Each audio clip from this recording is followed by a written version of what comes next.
사실 이렇게 종합적으로 보면은 야 이제 삼성이 HBM을 이제 주도를 하겠구나 약간 이런 느낌이 들잖아요. 그런데 이제 실질적으로 올해 HBM4를 공급을 하는 양이 많은 거는 또 하이닉스거든요.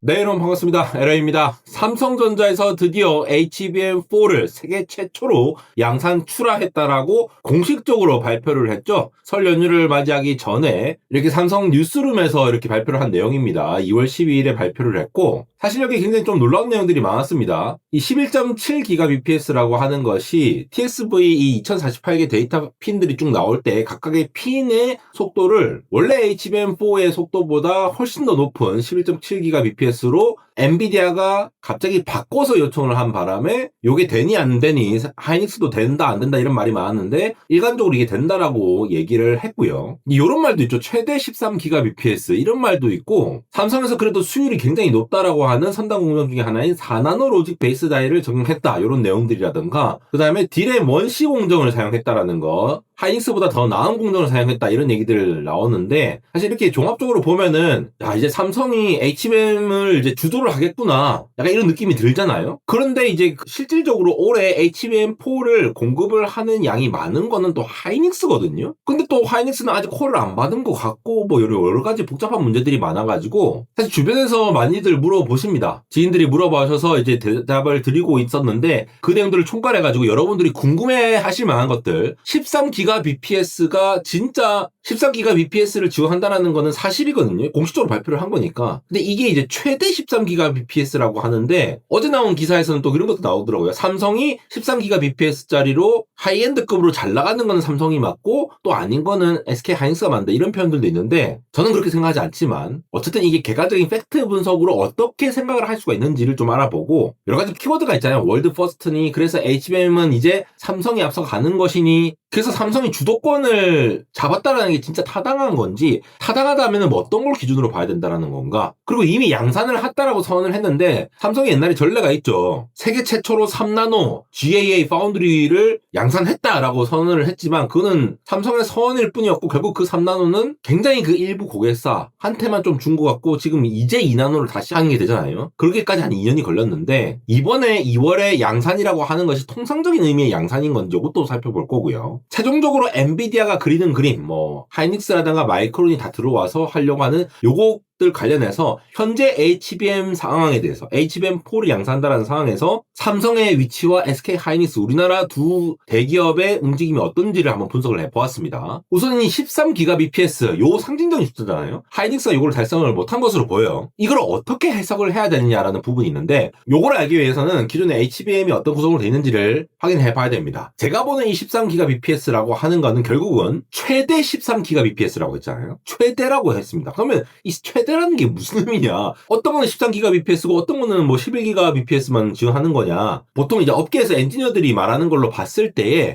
해석을 해보자면은 결국은 어떤 것들은 13GBps로 돌려도 전체 칩에 문제가 없더라라고 해석하는 게 옳다라고 보입니다. 자, 그 전에 해석을 하기 전에 IO핀 HBM4부터는 HBM3E까지는 1024개의 데이터 레인이 있었잖아요. 그게 2048개로 TSV 뚫어지는 2배로 늘어난 이 여러 가지 계층인데 이거 통로수가 늘어난 것뿐만 아니라 개별 I/O 속도가 13GBps까지 더 지원되면은 전체적으로 그 HBM이 초당 뿜어내는 그 데이터가 엄청나게 더 많아지겠죠. 이게 엔비디아에서 요구를 한 거고 결국 13 곱하기 2048에 해당하는 것이 삼성 HBM4가 낼 수 있는 밴드위스 대역폭이 될 겁니다. 원래 제덱은 8기가에서 8기가. 제덱에서 HBM4에서 협의가 된 건 8기가인데 엔비디아가 별도로 11기가 이상으로 지원해달라 했더니 삼성이 11.7기가로 이렇게 타겟으로 했고 맥스 스펙은 이게 13기가까지 간다는 겁니다. 그러니까 제덱 표준보다도 훨씬 높을 뿐더러 일반적으로 양산하는 형태의 11.7기가도 지원하는데 그것보다 훨씬 더 높은 13기가를 지원하는 칩도 있다라는 거예요. 이게 웨이퍼로 보면 어떤 거냐? 이게 왜 지금 뭐 더블 빈으로 분리해가지고 더 하이엔드는 13기가를 팔고 어떤 거는 11기가 이런 얘기들이 왜 나오느냐? 기사를 안 보신 분들을 위해서 잠깐 보다 보면은 연합뉴스 김민지 기자님께서 써주신 건데 투트랙이라고 하는 얘기들이 나오는 거예요. 이게 왜 투트랙이냐? 아니 품질이 어떤 거는 11.7기가도 12기가도 되는데 어떤 건 또 13기가가 되는 거야. 여기 보시면은 그때 나왔던 내용들이 그대로 있죠. 삼성자 HBM4가 최대 13GBps까지 구현할 수 있어서 병목을 해소를 할 수가 있는데 여기서 나오잖아요. 듀얼빈 공급 전략을 설계를 한다라는 내용들. 사람들은 이게 삼성이 13기가를 지원하고 하이닉스가 11기가를 지원한다 이렇게 해석을 하시는 분들도 있는데 거기에 대한 뚜렷한 얘기는 사실은 없는 것 같아요. 근데 삼성이 지금 13기가까지 지원을 하다 보니까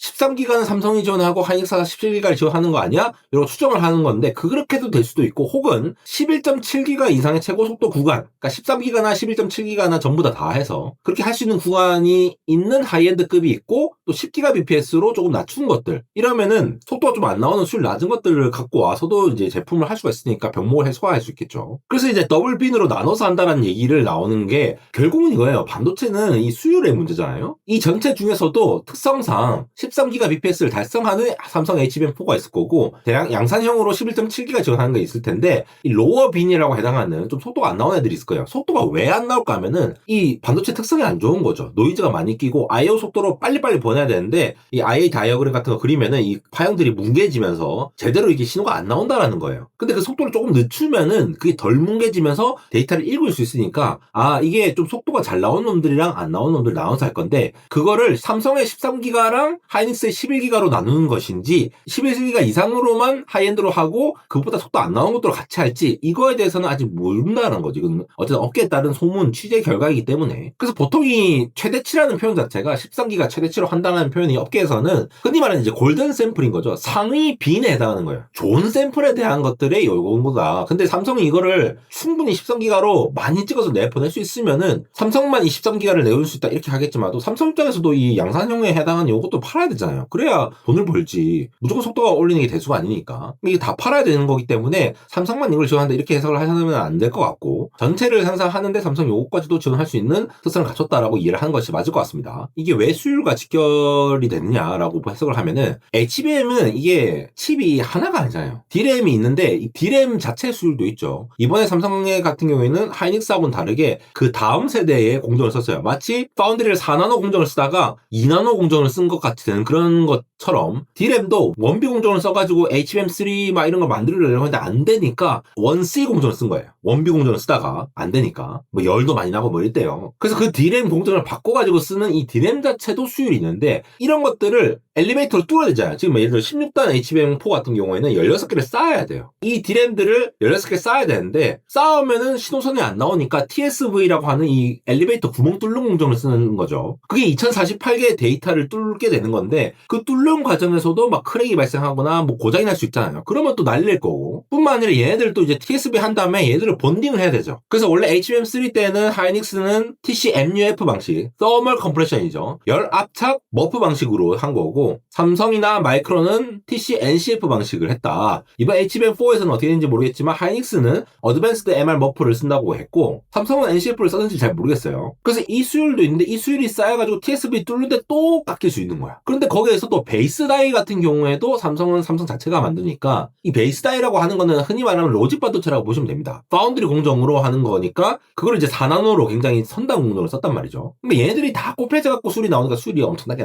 안 나오는 거예요. 최근 소식에 따르면 삼성 1C D램 공정 자체의 수율이 50% 수준이다. 그리고 베이스 다이 로직 쪽은 한 90% 4나노가 이제 많이 올라왔으니까 50%랑 90%만 곱하더라도 이 수율이 엄청나게 떨어지잖아요. 40몇 프로 되는데 TSV까지 합치면은 진짜 수율이 안 나올 수 있다라는 거죠. 여기서 삼성이 이제 발표한 내용을 보면은 HBM4 스펙 봤을 때 파워 이피션시가 40%나 개선됐고 이거는 이제 자기 거 기준입니다. 이제 열 나는 부분도 10% 감소했다. 그리고 열을 이제 디스페이션 바깥으로 내보내는 거 방열 성능 자체가 30% 개선됐다라고 얘기를 하고 있습니다. 근데 이 수치만 보고 나서는 우와 잘했다 이렇게 판단을 할 수가 없어요. 왜냐? 이걸 봐야지. 시스템 레벨 스테이빌리티. 시스템 레벨에서 봤을 때 이 수치가 실제 양산 환경에서도 계속 유지가 되는 수치이냐? 아까 웨이퍼를 보여드렸지만 이 웨이퍼 중에서 이 하얀 색깔 많이 생산하는 애들 이런 애들을 다 쌓아가지고 했을 때도 이런 성능들이 잘 유지가 될 거냐라는 그런 퀄이 필요하다는 거예요. 그러니까 아직도 양산을 했다라고 하지만 엔비디아 퀄이 확실히 안 났다라는 표현이 안 나오는 것도 아마 이런 것 때문이지 않을까라고 생각이 들고 또 반대로 속도만 올랐다 속도만 막 13기가 했다라는 게 이게 반론이 될 수 있는 거는 이러한 이제 효율을 챙겼다는 것도 발표가 되니까 공식적으로 발표한 내용이니까 그렇게 해석할 수가 있겠습니다. 자, 여기까지 13기가 bps를 정리하자면은 13기가 bps 자체가 이거 돈 지불을 하고 잘 만들면은 우리가 스펙 천장까지 13기가까지 칠 수 있어요 라고 얘기를 하는 거예요. 그래서 결국 안정된 빈이라고 하는 거는 결국 11기가에서 13기가에 해당하는 그게 또 안정적인 양산할 수 있는 빈이라고 볼 수가 있고, 그 외에 좀 안 나온 애들을 좀 로어 빈으로 해서 이렇게 듀얼로 가지 않을까. 삼성이 13기가를 하고 하이닉스가 11기가 하고 이런 구조는 아닐 것 같다, 이렇게 오해하시는 분들이 많아서 제 생각일 뿐입니다. 이게 정답이 아니에요. 근데 아마도 이렇게 될 것 같다라는 게 개인적인 생각이고, 이 스펙과 상관없이 열과 전력 조건에서의 마진이 또 얼마 있느냐, 실제로 양산했을 때 이러한 퀄 자체는 안 났기 때문에 아직도 삼성과 엔비디아가 협력하면서 뭔가를 하고 있는 것으로 보여요. 그래서 이게 HBM4에 삼성이 이제 주도권을 가지게 됐다라고 말을 하기에는 SK 하이닉스가 훨씬 더 많은 물량, 과반의 물량을 갖고 있거든요. 하이닉스가 훨씬 더 많이 팔고 있어요, HBM4 같은 경우에는. 그런 관점에서 이 주도권이라는 필요 조건이 뭔가라고 한번 챙겨봤습니다. 진짜 HBM4의 주도권을 삼성이 가져갔냐? 업계에서 기본적으로 말하면 일단 신뢰성이 있어야 돼.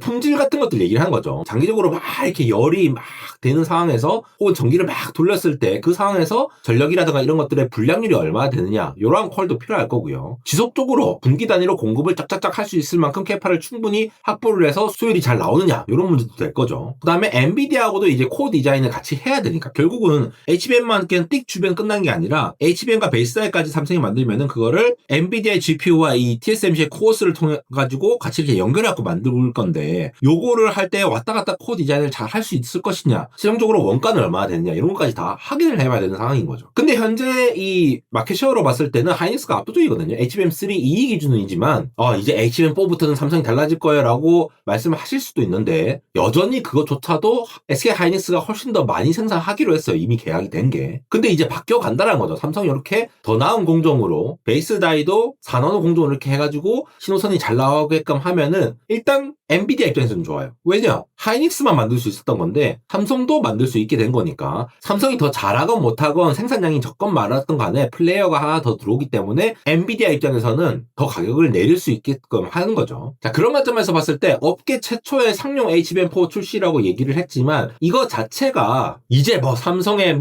세계 최초 출하가 우리가 최고다 이렇게 당장 해석하기는 어려울 것 같고, 왜냐면은 예전에 양치기 소년처럼, 물론 삼성이 한 게 아닙니다, 기자들이 그렇게 관심이 많았어요. 기자분들이나 이렇게 하면서 HBM3 콜 받았다 매일매일 기사가 나온 적이 있었죠. 한 2년 전이었나? 그래서 주도권을 바로 잡는 이벤트라기보다는 이제 공급망에 있어서 삼성도 들어오게 됐구나라는 거를 확정짓는 사건이라는 거죠. 이게 대단하지 않다고 하는 거 아닙니다. 삼성분들도 얼마나 열심히 했겠어요. 그 엔지니어분들 전부 다 갈아 넣어가지고 와 이거 진짜 이제 HBM 이제 새로 해가지고 한번 가보자 해갖고 드디어 실제로 양산을 해냈다는 게 정말 큰 일이죠. 그동안 이제 빨리 준비를 못했기 때문에 시간적으로 투자할 시간이 없었는데 충분히 투자를 하니까 좋은 게 나오더라라는 거를 증명해 보인 순간인 거고. 그리고 요즘에 이제 커스텀 HBM 얘기도 나오고 있잖아요. 삼성이 HBM4E부터 2026년 우리 하반기에 고객 맞춤형 HBM 샘플을 내놓을 거다. 그리고 내년에 2027년도에 공급을 할 거다 이렇게 밝힌 바가 있는데, HBM 자체가 이제 범용으로 이렇게 생산하는 것보다 고객한테 딱 맞춰가지고 할 수 있도록 한다는 입장에서, 예를 들어 엔비디아나 AMD, 구글 같이 각각의 GPU나 TPU 같이 에이지 아키텍처에 맞춘 어떤 자기들의 파운드리 베이스 다이를 잘 커스터마이징해서 넣겠다. 이건 또 삼성이 유리하잖아요. 왜냐? 삼성은 다 하니까. 베이스 다이라고 하는 것이 결국은 위에 이렇게 D램을 쌓아 올리고 그 밑에 로직을 올려가지고 여기 D램 신호를 빨리빨리 처리하고 신호선 처리하고 이런 것들 하는 컨트롤러, 메모리 컨트롤러 역할을 한다고 보시면 되는데, 그러면 삼성은 왜 갑자기 이렇게 잘하게 됐느냐라는 거를 기술적으로 또 쪼개볼 필요가 있어요. 일단 아까 말씀드렸다시피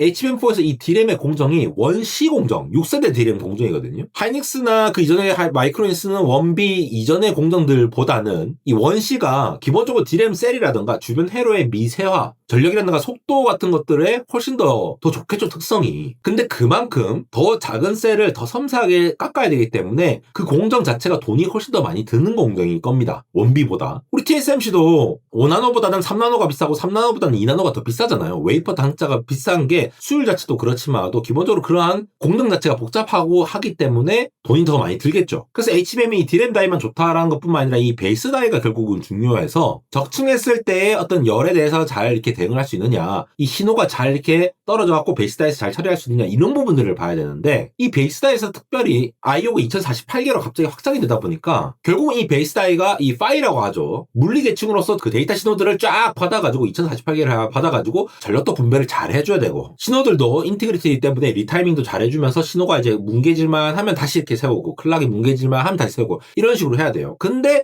이 로직 다이를 삼성의 베이스 다이 4나노를 썼으니까 SK하이닉스는 작년 12월에 나왔던 내용인데 자 SK하이닉스 같은 경우에는 TSMC가 로우 파워 12FFC나 M5 프로세서를 사용했다라고 얘기를 하고 있잖아요. 그래서 그 베이스 다이를 TSMC와 협력해서 만들어야 되는 구조이고 M5니까 M5나 삼성 4나노나 비슷할 걸로 보이지만 어쨌든 이 베이스 다이에서 어떻게 만드느냐가 굉장히 중요한 시점에서 삼성의 4나노 수율이 올라왔다는 건 굉장히 다행스러운 일이죠. 그러니까 이렇게 메모리도 만들고 4나노 로직 반도체도 만들고 패키징까지 다 할 수 있으니까 이걸 항상 턴키 솔루션으로 제공할 수 있다라고 하는 게 삼성이 IDM이기 때문입니다. 종합 반도체 기업이죠. 인텔도 이제 많이 이제 약해진 상황에서 삼성이 거의 세계 유일의 IDM이다 보니까 이걸 다 할 수 있다라는 거죠. 그러니까 앞으로 이게 삼성이 그리는 이렇게 종합적으로 서비스를 할 수 있는 요런 거에 HBM4가 마치 좀 잘 돼서 잘 나오고 있다라고 보시면 될 것 같고 기본적으로 이게 다 같이 하게 되면은 공급망 리스크가 감소하잖아요. SK하이닉스 같은 경우에는 결국은 베이스 다이는 또 TSMC가 해야 되고 앞으로 또 다음 걸 만들려고 하면 베이스 다이를 가져와서 해야 되는데 베이스 다이 자체가 로직 공정으로 하니까 비싸고 이게 수율이 흔들리면은 HBM 전체 원가가 흔들릴 수가 있는데 이게 삼성 안에서 한 번에 다 할 수 있는 구조가 되면은 아무래도 내재적으로 뭔가 이렇게 보완을 할 수 있는 여지가 있지 않겠느냐라고 볼 거고 결국은 원시 디램으로 좋아진 부분도 있고 또 HBM4는 결국은 베이스 다이와 패키징 쪽에서 승부를 볼 건데 여기서 삼성이 잘 들어왔다라고 보는 게 맞을 것 같습니다. 그런데 왜 하이닉스는 약간 여유로운 느낌이에요. 기본적으로 여유로운 게 HBM3E로 많이 팔고 있기 때문에 왜 하이닉스가 아직 양산을 선하지 않았을까에 대해서 이걸 잘 모르시는 분들도 있던데 예전부터 SK 하이닉스는 MR-MOF를 오랫동안 밀어왔죠. MR-MOF 공정을 사용해서 본딩을 하게 되면 기본적으로 열 관리가 좋기 때문에 NCF에 비해서 그런 상황에서 지금 HBM3E를 굉장히 돈을 많이 벌어들이고 있죠. 현재도 캐시카우로서 돈을 많이 벌어들이고 있고 HBM4는 넥스트예요. 넥스트. 그리고 하이닉스는 삼성하고 다르죠. 이미 엔비디아의 메인 벤더입니다. 엔비디아랑 협력을 해본 경험이 있어요. 삼성은 이제 하려고 하는 거예요. 그러니까 약간 여유가 있는 거죠. 그 상황에서 돈은 벌고 있으니까 넥스트는 천천히 발행을 해야지 라고 하는데 왜 빨리 발행할 수 있으면 빨리 발행할 수 있잖아 라고 하는 측면도 있는데 왜 양산을 늦게 하느냐. 반도체 팹이 한정적이잖아요. HBM을 생산할 수 있는 팹이 한정적일 텐데 아직은 HBM3E 쪽으로 해서 돈을 더 많이 버는 걸로 보이고 엔비디아도 이렇게 요청을 했다라는 말이 있어요. 저는 이게 원인이라고 보는데 엔비디아 블랙엘용으로 HBM3E 주문이 급증했다라는 배경이 있었기 때문에 이걸 좀 더 생산한 다음에 HBM4 생산해야지 라고 하는 측면이 있다라는 게 더 사실에 가까울 것 같아요. 그러니까 단순히 뭔가 속도가 느리고 문제가 있어서 안 된다 이렇게 해석을 하기에는 무리가 있다라는 거예요. 개인적인 추론입니다. 근데 어차피 엔비디아는 멀티벤더로서 지금 삼성이나 하이닉스 그리고 마이크론도 이렇게 가져갈 거기 때문에 결국 좋은 거는 엔비디아예요. 이제 플레이어가 계속 들어오면은 엔비디아 입장에서는 가격을 이제 좀 줄일 수 있는 것도 되고 GPU를 더 많이 생산할 수도 있잖아요. HBM을 더 많이 하니까. 근데 이 삼성이 진입했다라고 하는 것이 SK를 밀어내는 사건이라기보다는 이제 협상력을 확보하기 시작했다라는 사건으로 보는 게 더 맞을 것 같아요. 근데 여기서 이제 또 이제 싸움이 되는 게 캐파 싸움인데 자 HBM은 단순히 디램을 많이 생산하는 삼성이 훨씬 더 이제 그 팹이 많으니까 그 싸움으로 바로 볼 수가 없는 게 디램 캐파대로 지금 돈을 많이 벌고 있잖아요. 간단하게만 만들고 수율이 높게 나오는 것들만 만들어도 돈 지금 두 기업이 다 많이 벌고 있어요. 근데 디램 캐파가 바로 HBM 아웃풋으로 할 수가 없는 게 결국은 TSV나 본딩하고 적층하고 테스트도 이런 것들 다 해야 되기 때문에 단순히 디램만 증설한다고 해서 HBM이 증가되는 건 아닙니다. 특히 HBM4는 지금 2048개의 IO가 더 많아지다 보니까 테스트나 열 같은 이런 병목이 생길 수가 있어요. 삼성이 이제 월 17만 장에서 25만 장으로 웨이퍼를 생산한다 뭐 이런 얘기가 나오고 있는데 하이닉스도 사실 유사한 규모예요. 이 정도 규모면은. 근데 기본적으로 지금 계약돼 있는 거 기준으로 팩트로만 보면은 올해는 하이닉스가 엔비디아 향으로 출하가 훨씬 더 많다라는 거죠. 그래서 그냥 세계 최초 13GBps, 세계 최초 HBM4 양산이다 이런 것만 볼 게 아니라 앞으로 이제 플레이어로서 삼성이 제대로 된 제품을 공급할 수 있겠구나라는 의미로 보시는 게 맞을 것 같고 그것만으로도 참 대단한 거죠 사실. 늦게 시작했는데도 불구하고. 근데 앞으로 문제도 있습니다. MR-MOF 패키징 같은 경우에는 하이닉스가 맨날 주장하는 게 이 열을 잘 이렇게 분산시킬 수 있다라는 부분인데 HBM4 같은 경우에는 디램 다이 수율도 있고 TSV, 베이스 다이 통합도 있고 코어스랑 GPU를 통합해서 튜닝하는 것도 필요해요. 근데 이 중에서 코어스랑 GPU, 그러니까 TSMC랑 엔비디아도 왔다 갔다 하면서 하는 그 협력 자체가 중요한데 아마도 이 부분이 아직은 하이닉스가 우위에 있다라고 판단되어서 엔비디아가 물량을 하이닉스한테 훨씬 더 많이 배정한 게 아닌가 싶은데 이게 왜 그러냐면은 IO가 일단 1000개에서 2000개로 늘어나잖아요. 속도도 예전에는 6기가에서 9기가인데 지금 11에서 13기가로 늘어났고 기본적으로 쌓는 것도 12단 양산에서 또 16단도 상승이 되는 상황에서 여론도 막 이제 빡센 상황이 되잖아요. 결국 시스템 랩에서 안정적인 칩을 만들기 위해서는 코어스랑 GPU에 해당하는 통합 튜닝을 계속 해야 되는 상황인 거죠. 이게 삼성 입장에서 굉장히 왔다 갔다 하면서 처음 겪는 일이라서 좀 더 오래 걸릴 수도 있지 않겠느냐. 아직도 코어에 대한 부분들이 나온 것들이 그런 것 같고, 이 표현도 좀 재밌는 게, 자, HBM4를 양산이라고 표현 안 하고 출시라고 표현했어요. 그러면서 밑에 게 양산에 돌입했다. 참 이 표현이 애매하죠. 양산에 돌입한 게 뭐지? 그냥 양산했다라고 하면 되는데, 이게 이제 현재 상황이 어쩔 수밖에 없는 거예요. 엔비디아도 하반기에 베라루빈을 내려고 하면은 일단 HBM4를 뭐라도 생산을 해야 되는 상황인 거예요. 수율이 안 나오더라도. 그래서 원래 개발 단계가 있고 또 리스크 프로덕션이라고 리스크 생산 단계가 있거든요. 요게 이제 지금 현재 요 단계인데 양산을 했다라고 표현한 것이 아닌가라고 얘기를 하는 것 같은데, HBM4가 그만큼 만들기 어렵고 수율이 안 나오기 때문에로 보이고, 그러면서 이게 퀄이 안 나왔다 이런 것들이 헷갈린 이유가, 지금 옛날에는 퀄이 돼야 양산을 했는데 퀄 계속 왔다 갔다 하면서 이 복잡한 단품만 잘 되면 되는 게 아니라 합쳐서도 봐야 되고 이런 것들이 있기 때문에, 아 이게 퀄이 안 되더라도 지금 왔다 갔다 하면서 계속 보면서 일단 생산을 해보자 라고 한 것이 아닌가라는 게 현재의 그 완전 상용으로 대량으로 양산하는 것과는 좀 구분해서 봐야 되지 않나 라고 하는 부분들이 있겠습니다. 그래서 점점 복잡해지는 메모리 중심의 어떤 컴퓨팅을 할 때 이 시스템 튜닝이 굉장히 중요하다라는 거고, 대량 생산 입장에서도 이게 진짜로 대량 생산일 거냐, 흔히 말하는 대량 생산은 아닐 거다. 왜냐하면 구조적으로 그래요. 삼성을 제가 까는 거 그런 게 아니라 HBM 다 만들었다라는 것도 양산일 거고, HBM 다 만든 거를 꽂아가지고 테스트도 해봐야 될 거고, 뭐 여러 가지가 있을 거잖아요. 그 딜에만 딱 만들어서 꽂아서 쓰는 거랑은 다른 개념이기 때문에 이제 리스크 프로덕션에서 오피셜 어나운스먼트까지 좀 기다려야 되지 않느냐. 그래서 아직도 삼성이랑 이제 퀄을 같이 개발한다는 얘기가 나오고 있는 것으로 보입니다. 지금까지 에러였습니다.